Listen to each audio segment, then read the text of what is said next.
Olá, amigos.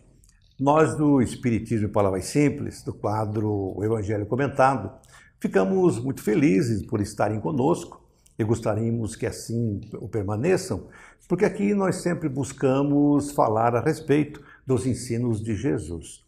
E nós sabemos que Jesus, que é o nosso irmão maior, ele sempre lutou e nos deixou um legado muito importante, que são os estudos para que possamos, na nossa compreensão, nas nossas reflexões, colocarmos na prática do dia a dia, para assim nós começarmos a sentir aquele que caminha conosco na mesma estrada.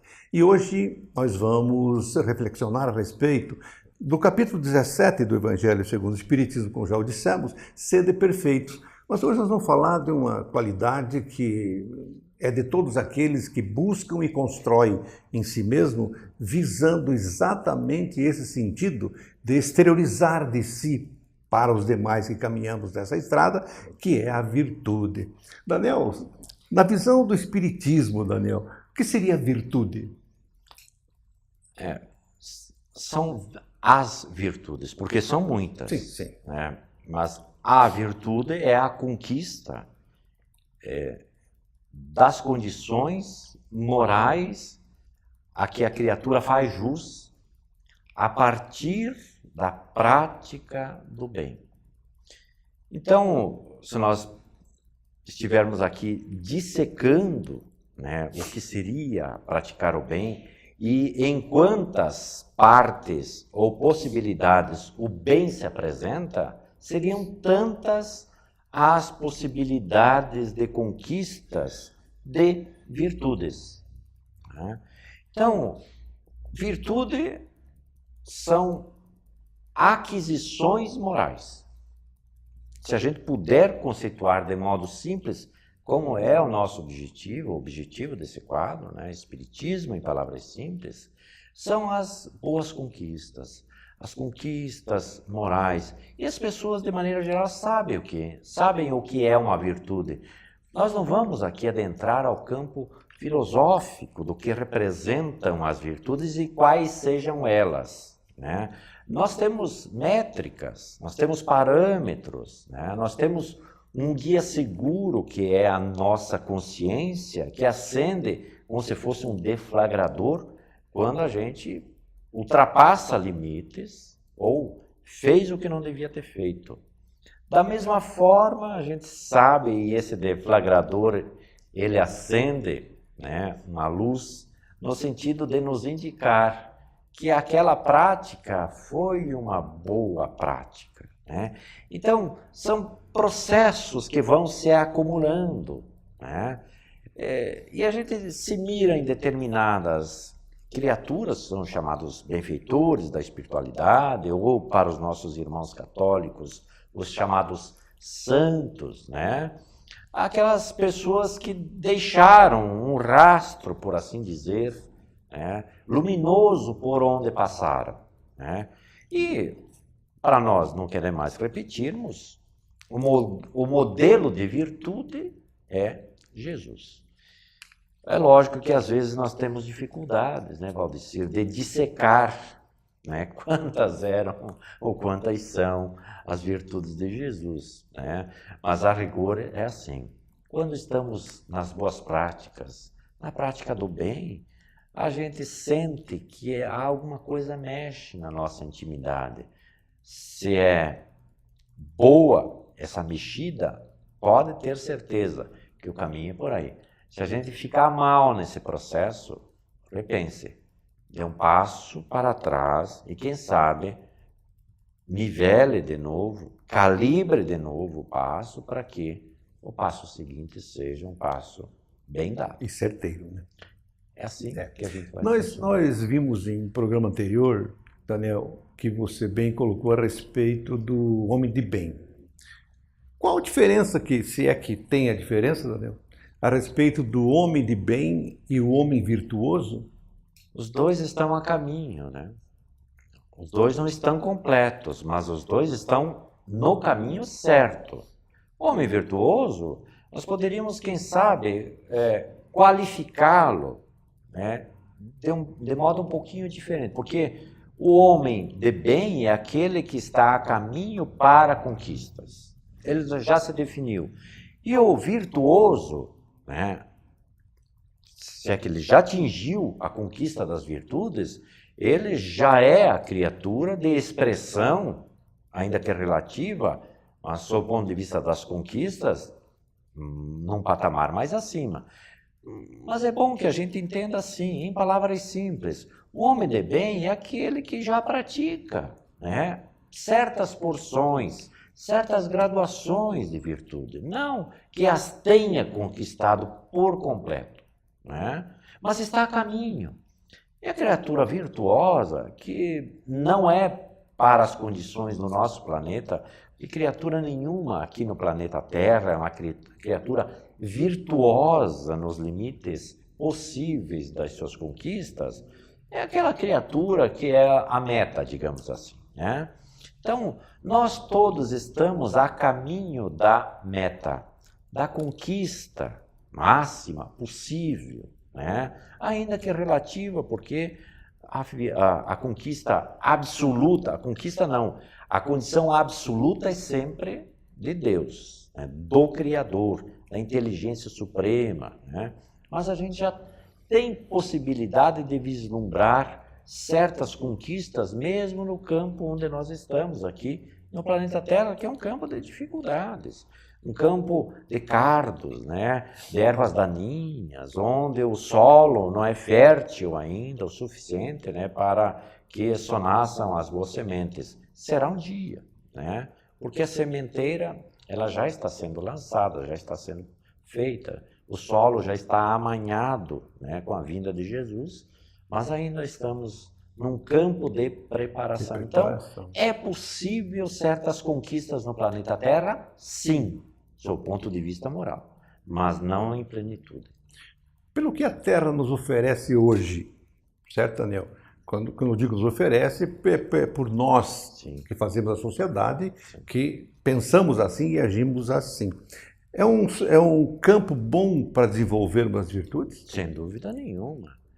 Todo lugar é campo propício, né? Todo lugar, né? Às vezes, o campo propício é para desenvolver a paciência, por exemplo, né? A caridade, né? São estágios que nos favorecem, né? E as reencarnações ou as encarnações sucessivas sempre nos facultam possibilidades diferenciadas, né? Ora nós crescemos num campo, ora crescemos no outro, né? Mas sempre são oportunidades de crescimento, né? E o planeta Terra é um campo de experiências vastíssimas, porque o campo da necessidade é o mais profícuo, né? É o mais, digamos assim, é o que melhores condições oferece para que a criatura expanda. Por isso que ninguém pode sair do planeta Terra e possa alegar: eu não tive condições de fazer o bem. Como assim? O necessitado está junto de nós e nós também somos os mais necessitados. Aí eu não tive tempo para desenvolver a paciência. Como assim? Eu não tive tempo para desenvolver em mim a caridade, a utilidade, né? A reflexão. Não tive tempo para ser um bom pai, para ser um bom filho, para ser uma boa pessoa na sociedade, para ser um bom trabalhador. Todos têm campos vastíssimos, porque o campo terráqueo, é um campo muito próprio para o aperfeiçoamento das almas. Então, estamos a caminho, né, para as nossas conquistas. Só vai depender do esforço pessoal a ser empreendido. Né?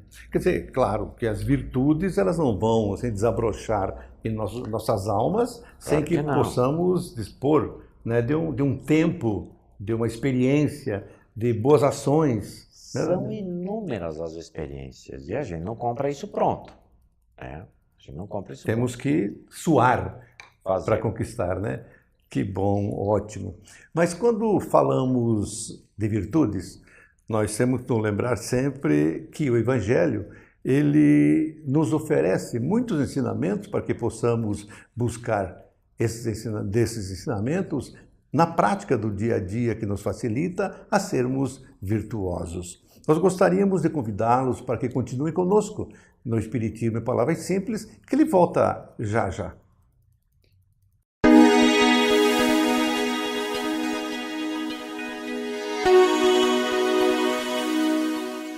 Olá, amigos, nosso cumprimento amigo, nosso abraço fraterno, nossa alegria por estarmos juntos, rogamos sempre a Deus por todos nós, que o seu lar seja abençoado por Jesus, pelo nosso Pai bondoso.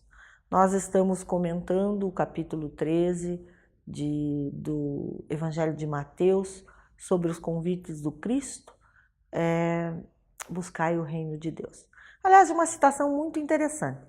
Tem uma citação assim: buscai o reino de Deus e todas as outras coisas vos será acrescentado. Interessante, né? Porque aí demonstra que a nossa busca muitas vezes é invertida. Nós corremos para todos os lados buscando tantas coisas e às vezes esquecemos de ver isso realmente que é tão importante para nós. Nós comentamos algumas passagens, o capítulo 13 de Mateus está contemplando 6 parábolas deste convite.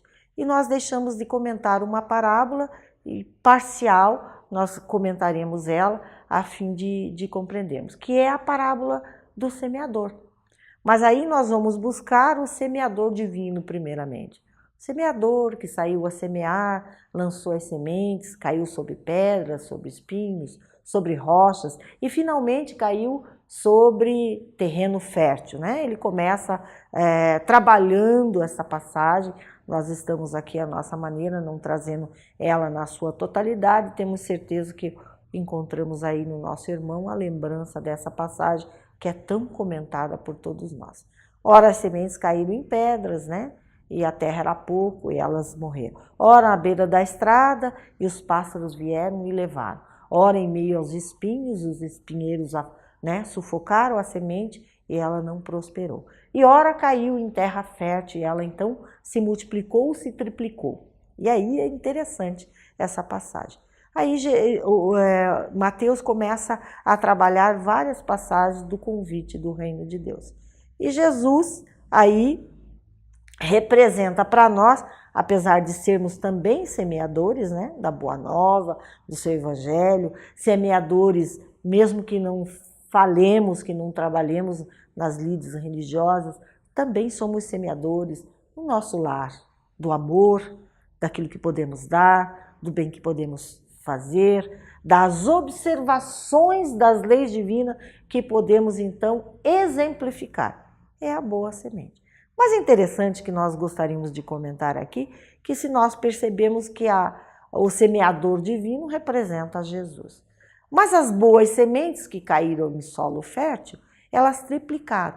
E quando nós falamos aqui que a felicidade que devemos buscar para nós, ou este reino do céu que devemos buscar para nós, é o mesmo que dissermos que nós estamos promovendo o reino dos céus na alma do próximo, aí nós temos um exemplo.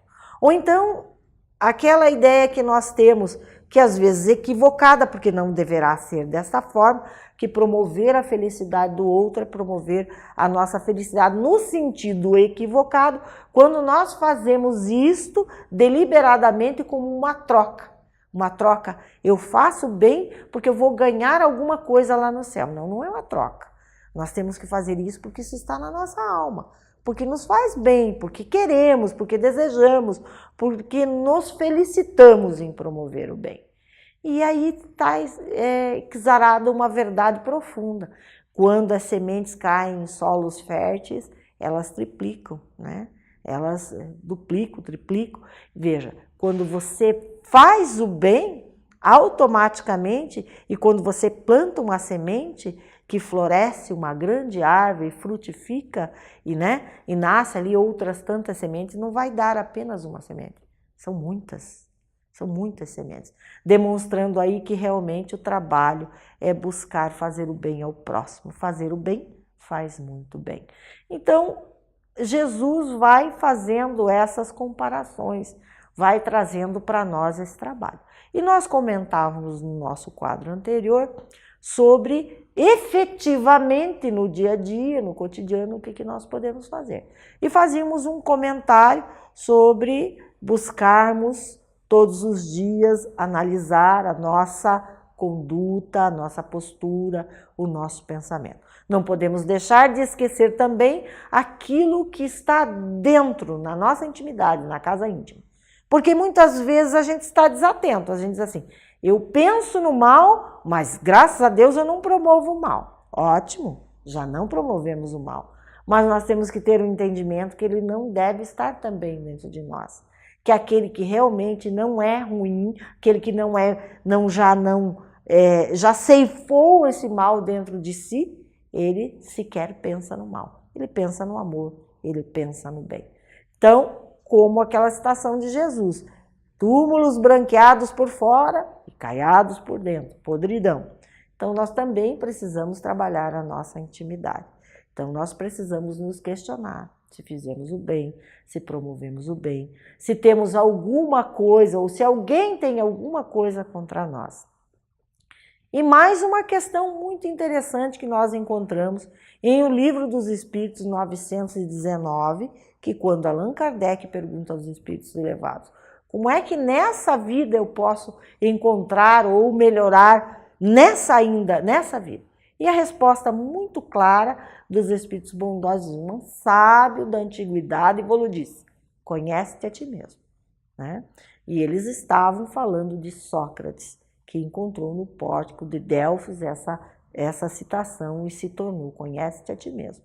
E realmente nós precisamos conhecer. Se nós não nos conhecermos e não conhecer o nosso mal, o nosso joio, a nossa intimidade perversa que precisamos tirar, esse túmulo caiado por dentro, não há como fazer o trabalho do bem em nossa vida. Não há como estabelecer este convite amoroso da boa semente lançada ao campo, que se assemelha ao reino dos céus.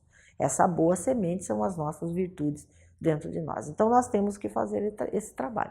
Mas, no entanto, a questão 919A do Livro dos Espíritos, que é respondida por Santo Agostinho, Allan Kardec pergunta aos espíritos elevados, mas conhecendo as nossas próprias dificuldades, como identificar isso? Por quê? Porque a gente se justifica. A gente acha sempre uma justificativa para os nossos equívocos, que é porque o outro fez tal coisa, então nós fizemos tais coisas, promovemos tais coisas em direção ao outro.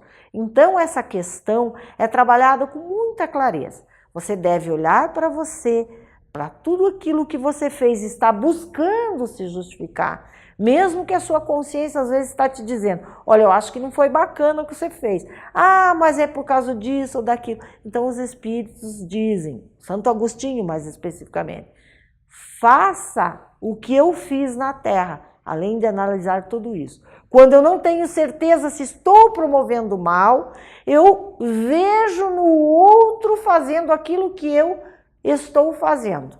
E me pergunto, eu reprovaria? Eu diria, não é bacana o que ele está fazendo, não está fazendo bem, não é algo certo ou justo, então é porque eu estou promovendo o mal. Então eu preciso fazer esse trabalho na intimidade. Então por isso que Jesus fez várias comparações. A boa semente lançada ao campo. A boa semente é o trabalho da nossa intimidade. Nós precisamos olhar para nós. Nós precisamos ser mais lúcidos, ter mais consciência daquilo que fazemos. Nós sequer, às vezes, cuidamos da própria natureza. Às vezes, nós não temos noção do cuidado com a própria casa onde nós vivemos, com a terra, com a mãe terra onde nós vivemos. Então, nós estamos sendo, digamos, descuidados conosco mesmo, com a nossa intimidade.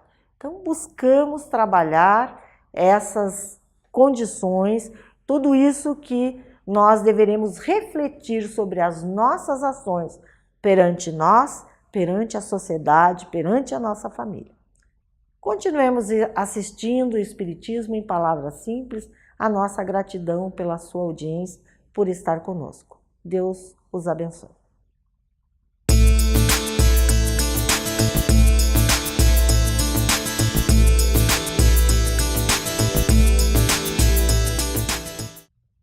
Olá, amigo telespectador, estou de volta com vocês no quadro No Entorno da Mediunidade. Nos programas anteriores eu comentei sobre obsessão e hoje eu estou dando continuidade nos aspectos do tratamento da obsessão. Então, só para lembrar, chama-se obsessão a ação persistente que o espírito mal exerce sobre o indivíduo, conforme está definido por Kardec na obra A Gênese.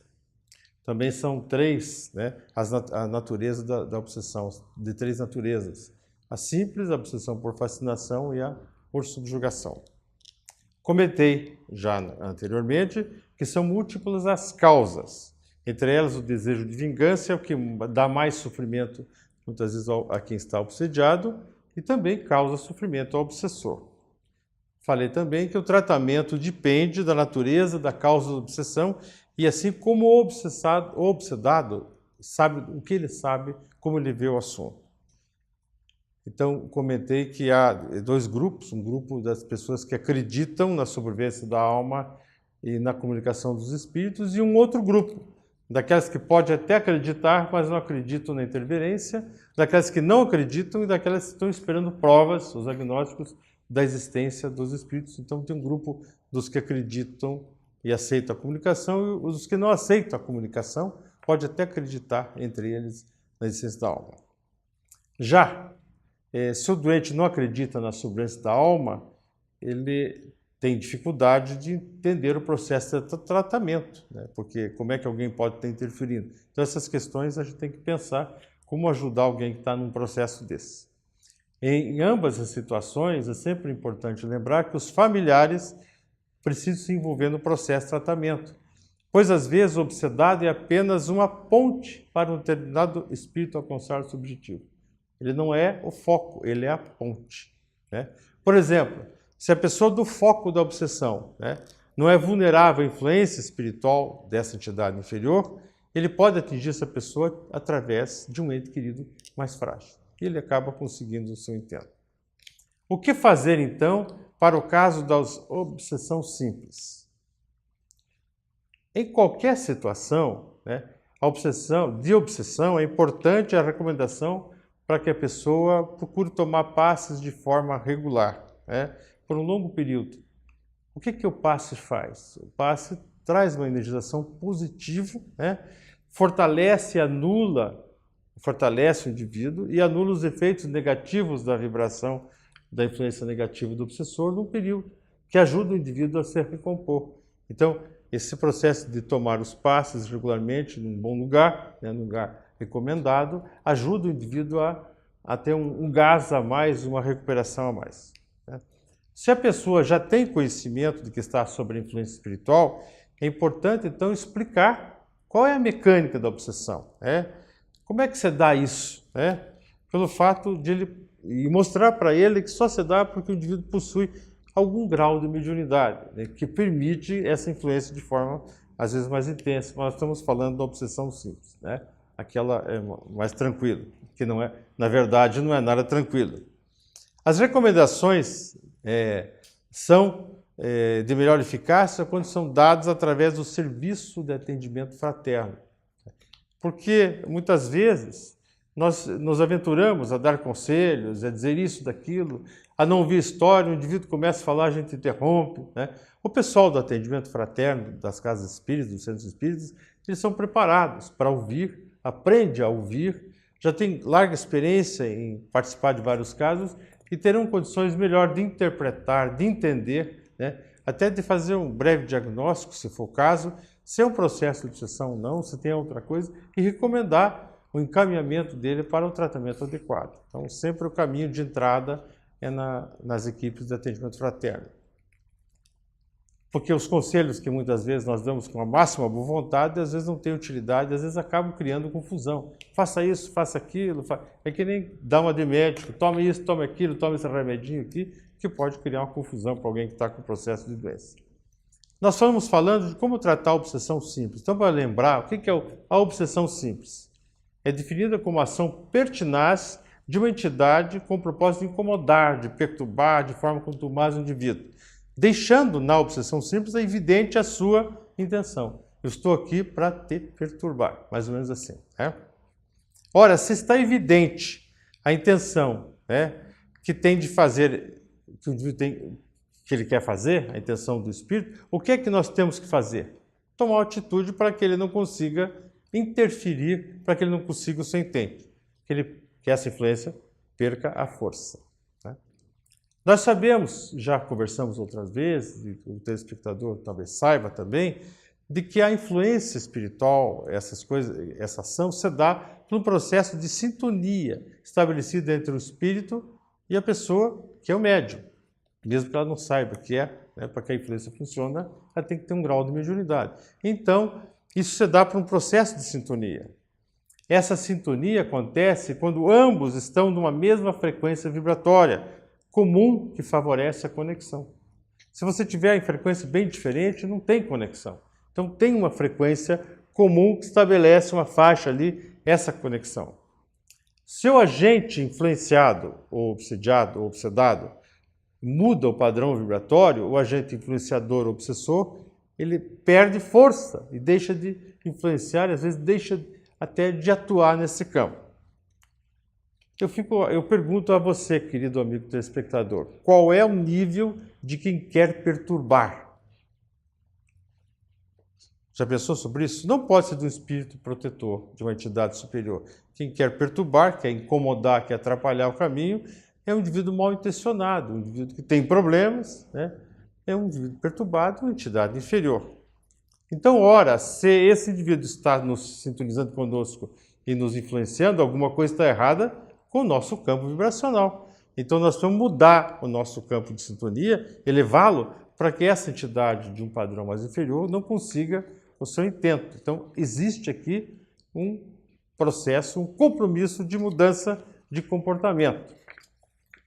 São múltiplas as causas, né, que levam o indivíduo a vibrar em faixas inferiores.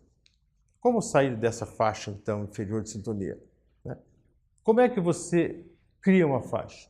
A faixa de sintonia ela é estabelecida pelos pensamentos que a mente do indivíduo cultiva de forma habitual em contumaz. Porque às vezes passa um pensamento, né, que nem solta sinal. Digamos, uma vibração pequena, mas é aquilo que o indivíduo contumazmente está vibrando.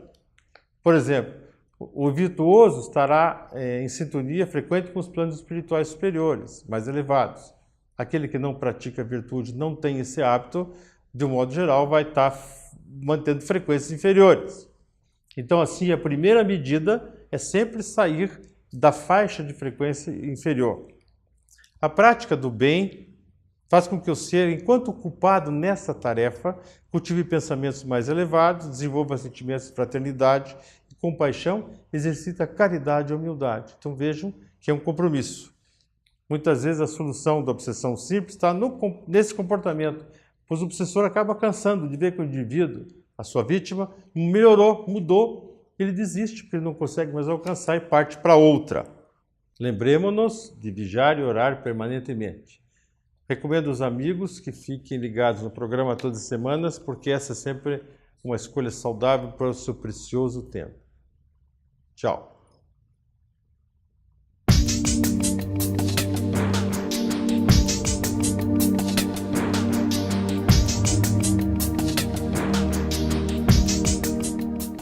Olá, amigos. Este é o quadro A Vida em Pauta. Agora vamos falar um pouquinho sobre discórdias. Talvez você fique surpreso, porque talvez na sua vida não tenha discórdias. No mundo e ambiente que você vive, talvez não tenha discórdia. Temos discórdias em nossas vidas? Temos conflitos? Quando fala em guerras, por exemplo, você já pensa guerra entre países. Mas vivemos as guerras internas. As guerras internas e as guerras menores no nosso ambiente, aonde transitamos, aonde vivemos. Vivemos em discórdia muitas vezes dentro do lar, temos os nossos desafetos. Às vezes dizemos que temos no nosso ambiente familiar ovelhas negras que perturbam o ambiente familiar. Temos discórdias na sociedade, às vezes até nos templos religiosos que têm a função ou a tarefa de reaproximar o homem com Deus, de falar do bem, de construir seres melhores, oferecendo os recursos e os exemplos e as lições necessárias. Temos os mais variados tipos de discórdias. São inúmeras as questões que vivemos e geram conflitos. Vivemos discórdias no trânsito, conflitos e guerras no trânsito, e em todos os lugares onde o ser humano transita ainda há discórdia, inclusive nas opções religiosas. Você olha para isso e fica um pouco assustado com a quantidade de motivos que arrumamos para os nossos conflitos, para as nossas guerras. Mas cabe nos refletir um pouquinho quanto cada um de nós está contribuindo para isso. Eu só posso interromper aquelas discórdias que eu participo, aqueles conflitos que eu me envolvo. Eu não posso resolver os conflitos de que outra pessoa se envolve. Eu só posso resolver as que eu me envolvo. Então é preciso que eu reflita um pouquinho mais quanto eu estou disposto, o que eu tenho feito para diminuir as discórdias que estão à minha volta, quanto estou contribuindo para os conflitos que estão à minha volta. O que estou fazendo? As discórdias e os conflitos, as guerras, as lutas, as mais variadas, inclusive as internas de você consigo mesmo, estão te fazendo bem? Muitas vezes as internas nos levam ao extremo que chamamos depressão, porque estamos em conflitos internos. Mas aqui eu estou mais focado nas discórdias, nas relações, que começam a partir das questões e dos conflitos internos. Mas faz bem quando conflitamos com alguém, seja em qualquer ambiente, te faz bem? Sem dúvida não faz bem. Muito pelo contrário. Não tenho dúvida que a todos aqueles que participam de qualquer tipo de conflito faz mal, mesmo que não admitam. No seu interior, alguma coisa os perturba por causa dos conflitos. Quantas vezes você já pensou em não mais entrar nesses conflitos, mas eis que de repente a pessoa que você não acerta-se muito bem, a ovelha negra da família, por exemplo, você cai de novo e volta a ter conflitos.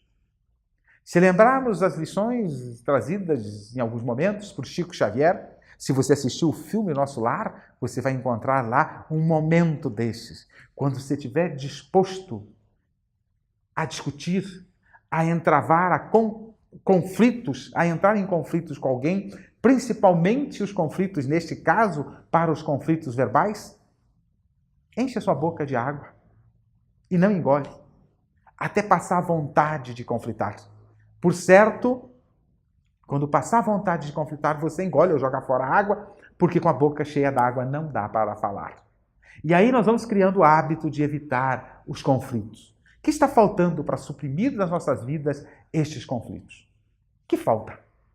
Os recursos estão disponíveis, as orientações estão disponíveis. Jesus nos convida ao perdão inclusive do inimigo, para que não tenhamos inimigos. Mas eu vou dar algumas dicas aqui para a gente fazer um processo paliativo. A primeira questão é refletirmos sobre esses conflitos, sobre essas questões, que benefícios estão nos fazendo? E se não trazem benefícios, por que continuar? E aí entrarmos numa vontade ferrenha, efetiva, de mudarmos o nosso comportamento. Como propõem os Espíritos, em O Evangelho segundo o Espiritismo, travarmos uma luta contra as nossas imperfeições, as nossas próprias imperfeições. O problema é que nós adoramos travar luta contra as imperfeições dos outros. Precisamos travar luta contra as nossas próprias imperfeições. Construir bons sentimentos dentro de nós. Diante de uma adversidade, refletirmos diferente, pensarmos no bem, pensarmos diante daquela adversidade, por que Deus a permitiu? O que eu tenho que aprender com esta adversidade, com esta dificuldade?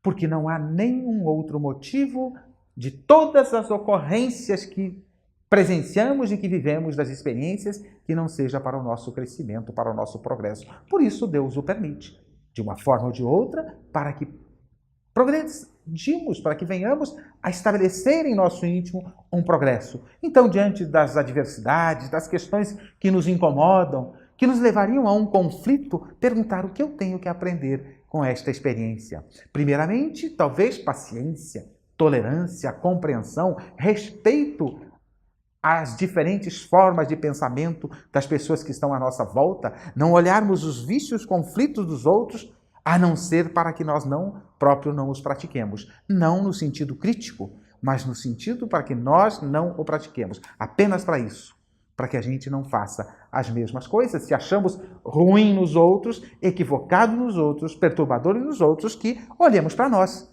construir bons sentimentos. Recursos para isso? Diversos. Mas os principais, as maiores lições estão no Evangelho de Jesus. E Jesus, com o seu Evangelho, com as suas lições, quando esteve entre nós, não forçou a ninguém, não criticou de forma pejorativa ninguém. Apenas observou o mal para ensinar e fez um convite. Pega da charrua e segue-me. Portanto, nós queremos, às vezes, conduzir os outros, modificar os outros. Eu vou utilizar um pequeno texto que Allan Kardec coloca na Viagem Espírita, na obra chamada Viagem Espírita de 1862. Conversando aos espíritas de diversas casas espíritas, Allan Kardec diz o seguinte: se entre vós há dissidências, causa de antagonismo, e os grupos que devem todos marchar para um objetivo comum estiverem divididos, eu o lamento. Sem me preocupar com as causas, sem examinar quem cometeu os primeiros erros. Percebe?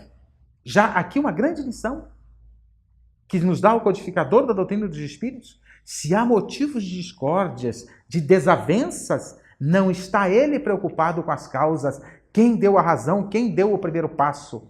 A preocupação do codificador é outra. Ele vai dizer: eu me coloco, sem hesitar, ao lado daquele que tiver mais caridade, daquele que tiver mais abnegação, mais amor. Portanto, aquele que tiver a verdadeira humildade. Pois aquele a quem falta, olha que colocação maravilhosa, aquele, pois, a quem falta a caridade estará sempre errado, mesmo embora assistido, diz o codificador, por qualquer espécie de razão. Porque a razão não nos dá direito, mesmo estando cheio de razão, não nos dá direito a ofendermos, a arrumarmos conflitos, confusões com ninguém. Sabiamente nos convida o codificador: me colocarei do lado daquele que estiver mais amor, mais caridade. Portanto, é preciso que as nossas ações sejam na direção do amor. Este é o convite de Jesus. Caminhemos na direção do amor. Continue assistindo o nosso programa Espiritismo em Palavras Simples.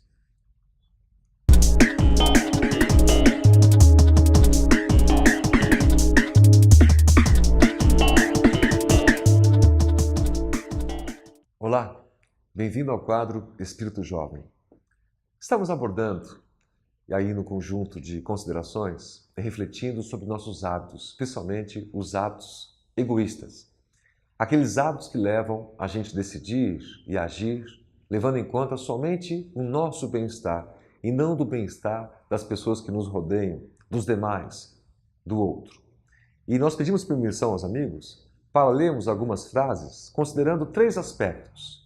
Algumas frases de pensamentos filosóficos, algumas frases de pensadores religiosos e algumas frases de pensadores científicos ou da ciência, para que nós possamos entender, no conjunto mais diverso possível de pontos de vista, essa questão do egoísmo e como ele é uma chaga para a boa convivência social. Como ele é uma dificuldade, um obstáculo incrível para que a sociedade avance, né? Para que a sociedade se melhore no processo de convivência. A primeira frase que nós destacamos é do filósofo Aristóteles, que diz: o egoísmo não é o amor por nós próprios, mas uma desvairada paixão por nós próprios. Aristóteles comenta, então, portanto, aqui, que amar-nos é muito importante. Amar-se é dar uma condição de nós entendermos quem nós somos, o que nós temos de virtudes e talentos, latentes ou já colocados, já treinados, e o que nós temos ainda de obstáculos de aprendizado, o que nós temos de defeitos, de vícios, maus hábitos que ainda devemos lançar mão de novas experiências, de novas convivências, para podermos aprender. Amar-se, portanto, É uma condição básica, inclusive, para podermos amar o outro.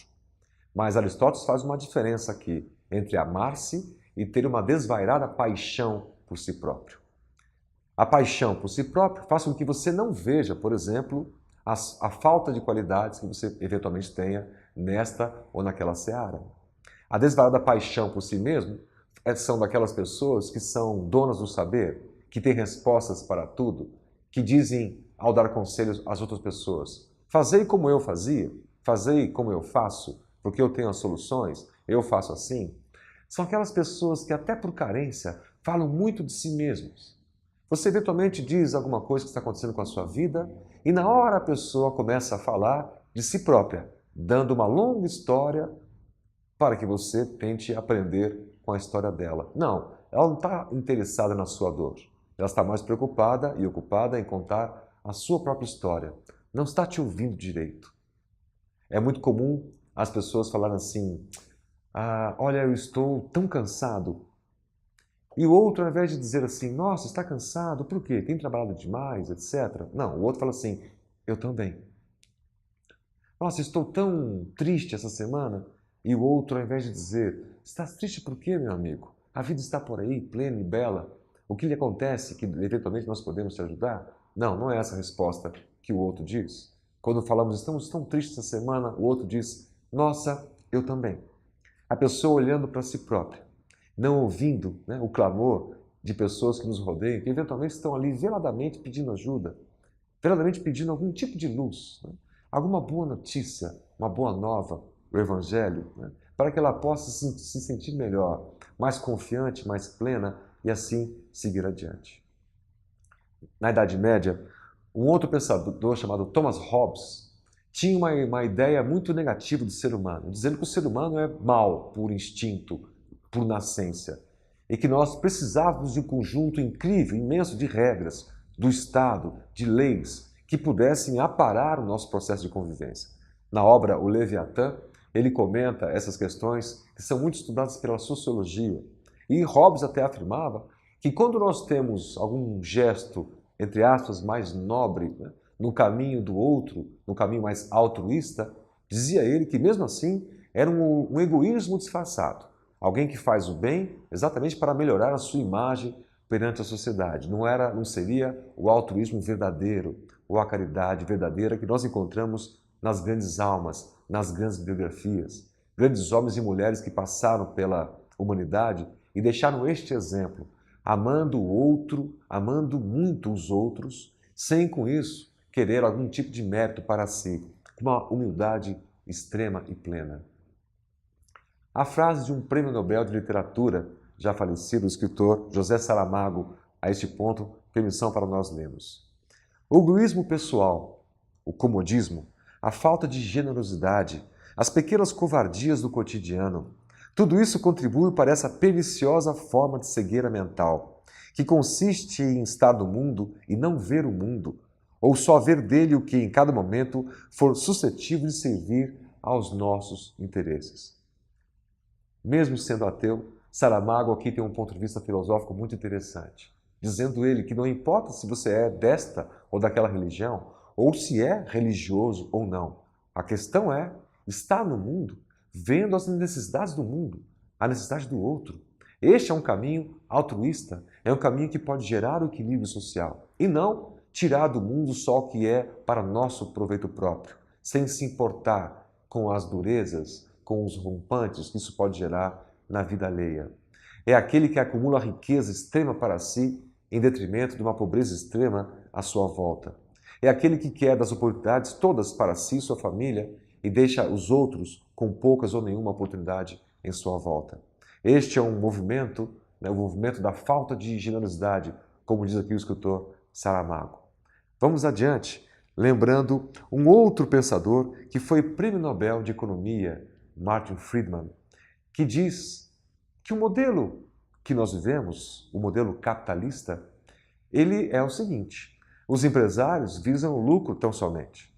E se as empresas geram lucro para poucos, este é o modelo que nós vivemos. Se há pobreza e pessoas passando fome, passando seus dilemas pessoais, essas questões são do governo, dos estados, e não das empresas. Uma visão tanto quanto fria e até materialista da história. Mas nós temos uma novidade. Mesmo nesse ambiente tão frio quanto é o mundo dos negócios, do trabalho, das empresas, elas, neste novo momento, não podem ser ou repetir gestos e ações que sempre repetiram nos últimos 200 anos. Agora, as empresas, para estar no mercado, devem gerar algum benefício específico, devem arrematar algum problema social com seu produto ou seu serviço. É isso que está dizendo, são os maiores acadêmicos do mundo, das maiores universidades do mundo. E as maiores empresas do mundo já estão aplicando esses conceitos. Claro que pode ser uma aplicação aqui e acolá para algum tipo de interesse, mas a mudança está em curso. Mesmo nesse mundo mais frio, mais materialista, a mudança está em curso. Claro que no processo de mudança, o processo de transformação exige muito de nós. São as crises, são as demandas sociais, são os desequilíbrios ambientais. Mas, como toda revolução, há o seu pico de transformação e dor para podermos lançar as sementes que só serão colhidas mais à frente ou depois. Do ponto de vista da religião, algumas frases que nos fazem pensar que mesmo na filosofia, mesmo na ciência e mesmo na religião, o ponto de vista é basicamente o mesmo. Devemos evoluir caminhando com a sociedade e não olhando para o nosso próprio umbigo, para os nossos próprios interesses. Algumas frases de grandes religiosos. Madre Teresa de Calcutá dizia: a raiz de todos os males é o egoísmo. Já o Dalai Lama dizia: o egoísmo causa a ignorância, a cólera e o descontrole, que são a origem dos problemas do mundo. A religiosa Ellen White, a fundadora dos Irmãos Adventistas, que dizia: se o orgulho e o egoísmo fossem postos de lado, 5 minutos bastariam para remover a maioria das dificuldades.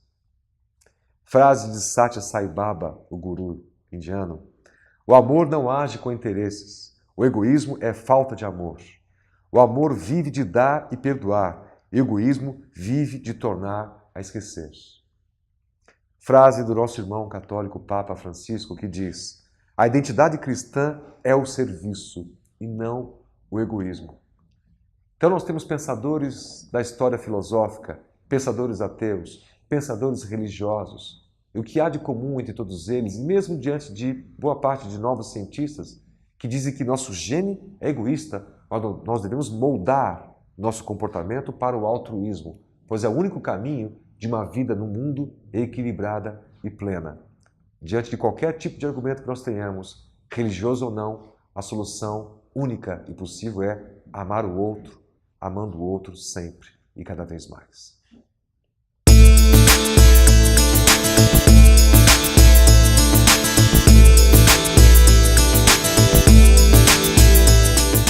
Já o dissemos em diversas oportunidades que o materialismo inequivocamente está tomando conta do mundo. E nesse tipo de imbróglio que nós sabemos vir das trevas, vamos encontrar uma questão que é de maior importância para os nossos raciocínios. Por quê? Porque as religiões tradicionais, como já o dissemos, fracassaram. As majoritárias estão muito preocupadas com poder, com dinheiro, que não é o nosso caso, o do espiritismo. Mas aí fica a questão, no meio desse imbróglio, repetimos, que é o materialismo, que nasce nas regiões obscuras do mundo invisível e que se estende para toda a Terra, uma questão maior, que é da existência de Deus. As trevas fazem de tudo para que o ser humano, aqui na Terra, desacredite de Deus. Foi por isso que Allan Kardec, no século XIX, quando começou a organizar a doutrina espírita, nesse livro Marco, o Livro dos Espíritos, que nós sabemos foi editado em 18 de abril de 1857, ele, como um estudioso, como um cientista, como um aprofundador de ideias, como um humanista da melhor cepa, ele se preocupou com a questão. E foi por isso que nesse livro ele colocou logo no primeiro capítulo 16 questões relativas a existência de Deus e as provas da sua existência. Sabemos que já na questão 1, os Espíritos respondem dizendo que a causa suprema, é a inteligência suprema, é a causa primária de todas as coisas, mas ele não se cansa e continua a perguntar: onde é que se pode encontrar a prova da existência de Deus? E na pergunta 4, há uma resposta inteligentíssima e inquestionável. E os benfeitores espirituais, em nome do Cristo, respondem num axioma, num princípio da própria ciência humana, quando eles nos dizem que não há efeito sem causa e que em tudo que não é obra do homem, nós podemos guardar a certeza que é obra de Deus. Por quê? Porque assim como há sempre um efeito para uma determinada causa, os efeitos inteligentes obrigatoriamente partem de causas inteligentes.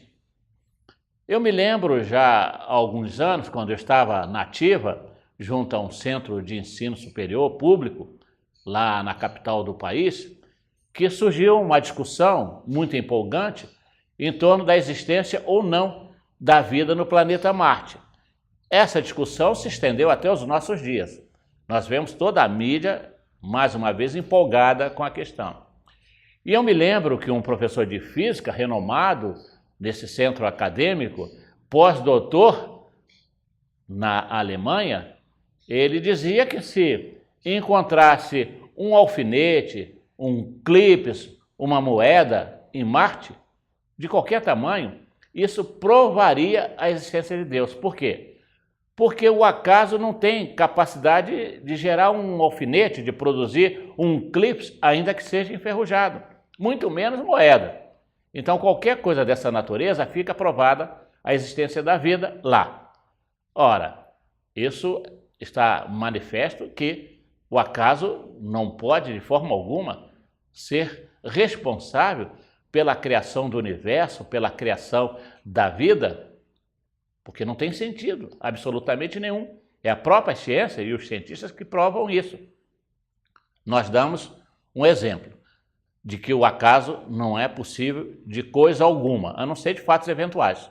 Se nós pegarmos 10 moedas de qualquer tamanho, de qualquer valor, e jogarmos da altura de uns 2 metros no chão, num chão liso, num chão plano, nós vamos verificar que se ficarmos ali 1000 anos jogando essas 10 moedas dessa mesma altura, elas nunca vão cair na mesma posição. Por quê? Porque são situações aleatórias, independe da vontade humana, a não ser da exceção de jogar. Se elas caíssem na mesma posição, todas as bocas sustentadas por inteligências maiores diriam: olha aí, a prova da intervenção de uma força, porque as moedas não poderiam cair nunca nas mesmas posições. Da mesma maneira, exemplificamos, se jogarmos um amontoado de ferros para o alto num terreno baldio, nós não vamos encontrar ali no dia seguinte um carro com todo conforto como nós conhecemos. Por quê? Porque não tem como, o acaso não pode produzir isso, a não ser que sejam mãos humanas guiadas por inteligências. Assim também, se pegarmos um caminhão cheio de materiais de construção e jogarmos num terreno, no dia seguinte não vamos chegar lá e encontrar uma casa pronta. Por quê? Porque falta o elemento humano, falta a inteligência, e Deus é a inteligência suprema. Porque se o homem é capaz de muita coisa, ele não é capaz de tudo. Quem é capaz de tudo é o nosso soberano, é o nosso Pai, é o nosso Criador, é o nosso Deus. E isso, então, é uma prova cabal de que Deus existe. Ele não é palpável, mas ele é sensível. Ele não há absolutamente nenhuma necessidade de ficarmos definindo Deus indeterminadamente, definitivamente. Por quê? Porque Deus, ele quer ser sentido. Deus, como disse Jesus, também para os nossos corações é espírito. E em espírito ele quer ser adorado. Nós não podemos querer apalpar a Deus, porque é impossível num universo com essa criação extraordinariamente grande que a gente queira estar convivendo com Deus materialmente, porque Deus não é matéria, Deus é a energia mais inteligente que se tem notícia. Lembro-me também de Pierre Laplace, quando apresentou a Napoleão o seu livro Mecânica Celeste, que Napoleão então perguntou onde é que estava Deus, ali que ele não encontrara. E Pierre Laplace então diz que não precisava de Deus, porque ele era inteligente o suficiente para não precisar de Deus. E ficou por isso. Louis Braille, esse grande humanitarista, que ficou cego aos 3 anos de idade e aos 16 criou a escrita Braille, que até hoje é usada pelos nossos deficientes visuais.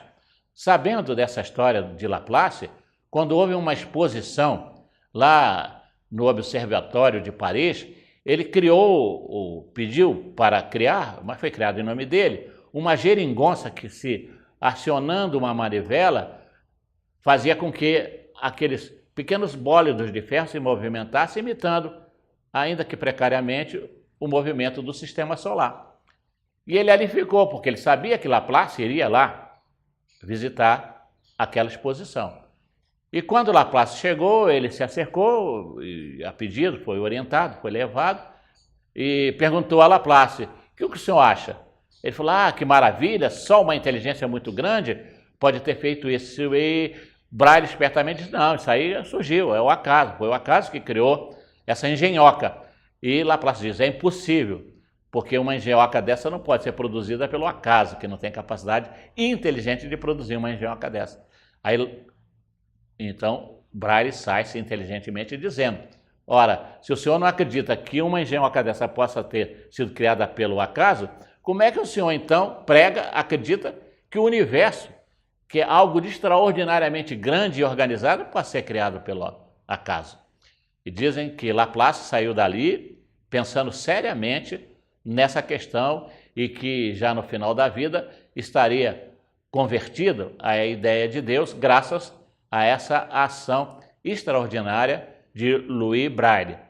Então nós repetimos, é aquilo que Jesus nos disse, que Jesus nos aconselhou, que Deus é Espírito e que para nós irmos a Ele nós temos que estudar as leis de Deus, o Evangelho é a síntese mais preciosa das leis de Deus, e praticarmos o amor, porque foi isso que Jesus nos ensinou, que a verdade nos libertaria e que o amor dado ao nosso próximo, como ele exemplificou tantas vezes, seria o caminho para a felicidade eterna.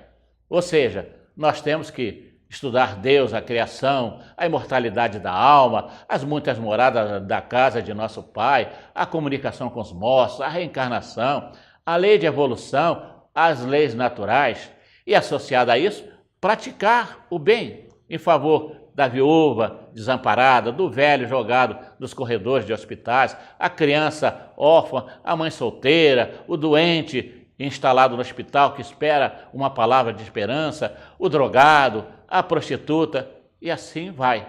Então basta-nos isso: crer em Deus através da verdade e buscar os caminhos de encontrá-lo pelo bem que a gente possa fazer ao nosso irmão, o ser humano. Música